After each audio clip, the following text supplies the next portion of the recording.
செய்து வணங்கி வருபவர்.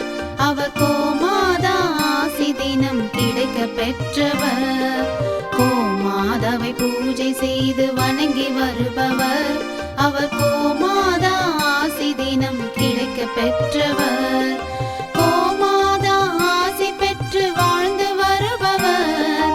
கோமாதா ஆசி பெற்று வாழ்ந்து வருபவர். என்றும் கோமாதா துணை நின்று நன்மை செய்திடும்.